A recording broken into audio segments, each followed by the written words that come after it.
Hey, what is going on guys? My name is Scotty and welcome back to the first ever Call of Duty Vanguard video here on the channel. So today the alpha dropped for the Champion Hill mode, and honestly it's pretty fun.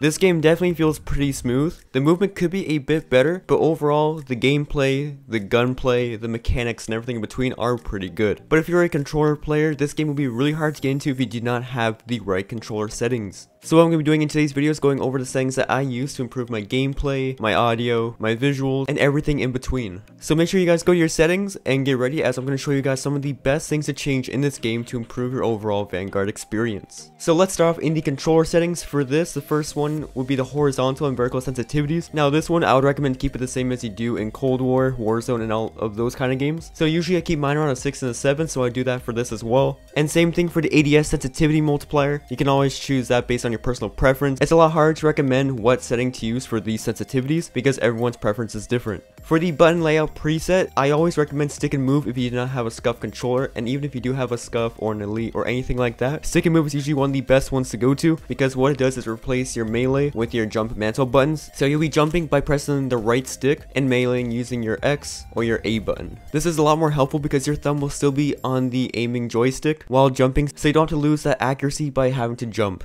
Now for aim response curve type, I keep it on standard. I've tried out the other two, and honestly standard feels the best. So you can try out dynamic if you like dynamic as well, but I recommend standard.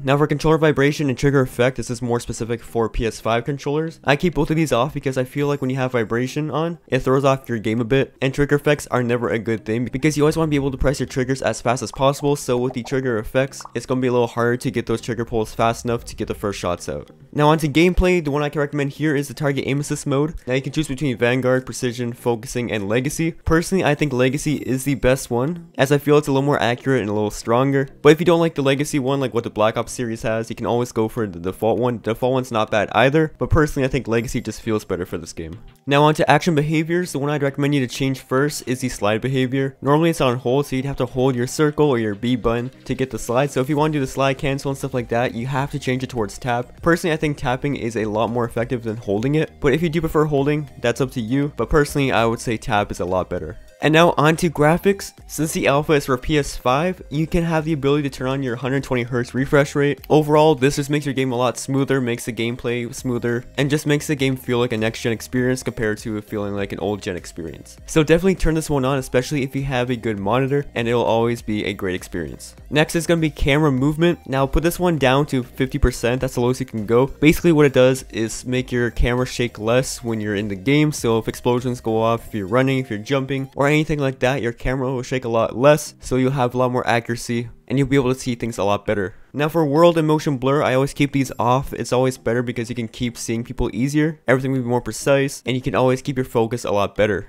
Now for audios, most of these I keep the same except for the dialogue audio. I dropped that one down about a half because the announcers are pretty loud in this game, and especially if you're trying to clutch up a really hectic situation, having the announcer talk over is definitely not something that you want when you need to hear footsteps and you hear callouts. So drop that one down to about 50 and you should be good. And then for the audio mix, I have boost low so you can hear those lower sounds a lot easier, like the footsteps, the dead silence even. Basically what it does is just boost up those very low sound waves, so it makes everything a lot more amplified.